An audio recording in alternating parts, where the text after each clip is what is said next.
ইদানিং অনেকেরই একটা প্রশ্ন থাকে আমাদের কাছে যে কেকটা একটু ফ্রোজেন ছিল। কেকটা কেন ফ্রোজেন ছিল?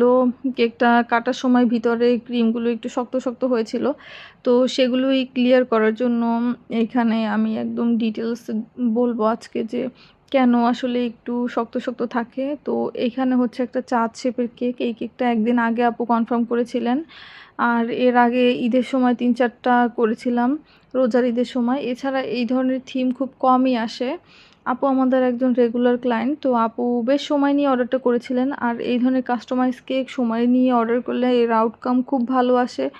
আপু রেফারেন্স পিকচার অনুযায়ী প্রায় 80-90% ই সেম করতে পেরেছিলাম। তবুও আমরা আসলে ওভাবে প্রেশার দিয়ে যারা বলে যে আমাদের সেম লাগবে, সেভাবে আমরা অর্ডারটা নেই না। আমরা 60-70% সেম হবে এই হিসেবেই অর্ডারটা নেই। কারণ খুব বেশি ঝামেলা আমার ক্লায়েন্টের সাথে করার আর কি ঝামেলা মনে হয়।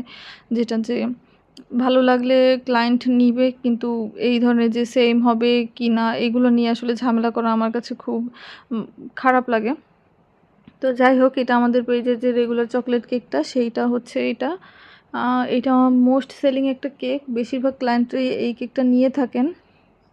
আর এই কেকটার রিভিউ আলহামদুলিল্লাহ ভালো। তো যাই হোক, মেইন কথায় চলে আসি। তো এইখানে হচ্ছে একটা কেক যেটাতে সুগার সিরাপ দেয়া হচ্ছে, ক্রাম কোটিং করা হচ্ছে, ভিতরে চকলেট গানাশ চকলেট দেয়া হচ্ছে। আবার কেকটা হচ্ছে স্পঞ্জ কেক। তো কেকগুলো নরমালি নরমই থাকে স্পঞ্জ কেকগুলো। এরপরে এগুলোর যে এই যে শার্প এজগুলো থাকে এগুলোও হচ্ছে ফিনিশিং করে নরমাল অবস্থায় আসলে ফিনিশিং করাটা খুব টাফ। কারণ এই এজেসগুলো শার্প করা যায় না।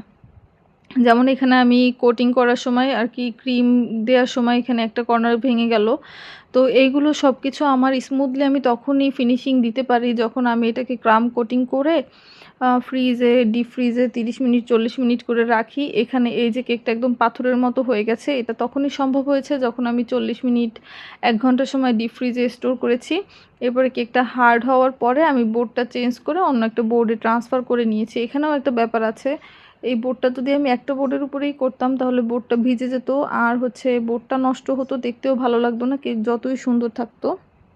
এখন হচ্ছে এই কেকটা চকলেট কালার, চকলেট ক্রিম দিয়ে কোট করা, আর উপরে আমি হোয়াইট কালার দিচ্ছি। তো এইখানে হচ্ছে এই নিচের কালারটা উপরে ছড়ানোর সম্ভাবনা খুব বেশি থাকে। বিশেষ করে যত বেশি সময় ফ্রিজে স্টোর করতে হয় তত বেশি চান্স থাকে কালারটা ছড়ানোর। আর আমার ফ্রিজের নর্মাল টেম্পারেচারের কথা বলি, যেটা নর্মাল চেম্বারের নর্মাল টেম্পারেচার, সেইটা আমার আসলে কোনো টেম্পারেচার মনে হয় না নরমালি।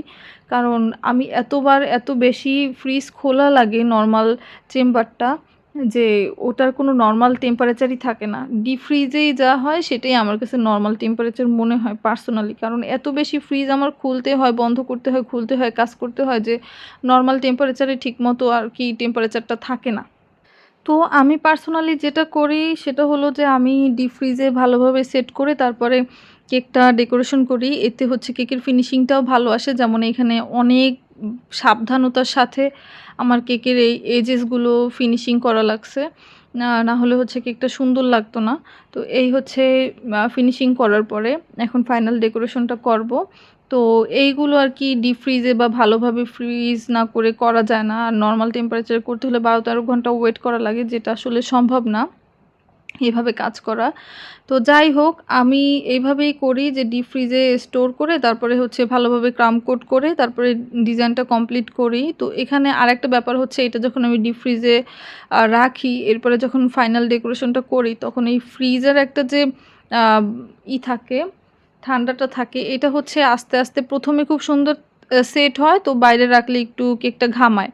তো তখন আবার সমস্যা হয় যে কেকটা ঘামালে ডেকোরেশনটা নিচে যদি অন্য একটা কালার থাকে, উপরে আরেকটা কালার থাকে, তাহলে কালারটা ছড়ানোর ভয় থাকে। যেমন চকলেট কালারের কেকটার উপর হোয়াইট কালারের ডেকোরেশন করায় নিচের চকলেট কালারটা ছড়িয়ে যেতে পারে যদি আমি ১০-১২ ঘন্টা নরমাল ফ্রিজে রাখি সেট হওয়ার জন্য। তখন হচ্ছে ডেকোরেশনটা সম্পূর্ণই নষ্ট হবে। এই ধরনের বেশিরভাগ যেগুলো ডার্ক কালারের কেক থাকে, রেড কালার, গ্রিন কালার, এগুলো যাতে না ছড়ায়, তো আমি চেষ্টা করি ওগুলো পাঠানোর আগে অবধি ডিপ ফ্রিজে স্টোর করে এরপরে পাঠাতে। তো ক্লায়েন্ট যখন নিয়ে সাথে, সাথে কাটে তখন দেখা যায় যে কেকটা একটু ফ্রোজেন থাকে, হার্ড, হার্ড লাগে। তো তখন একটু নরমালে রেখে তারপরে কাটলে হয়, বা ১-২ ঘন্টা নরমাল টেম্পারেচারে বা নরমাল ফ্রিজে রাখলে কেকটা একদম নরমাল হয়ে যায়। তো এই জিনিসটা আসলে অনেকে বুঝতে পারেন না।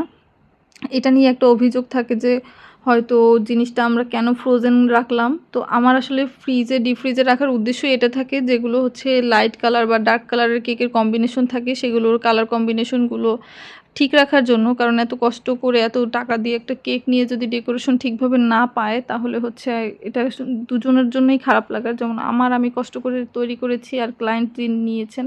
তো আশা করি সবাই বুঝবেন। ভালো থাকবেন। আল্লাহ হাফেজ।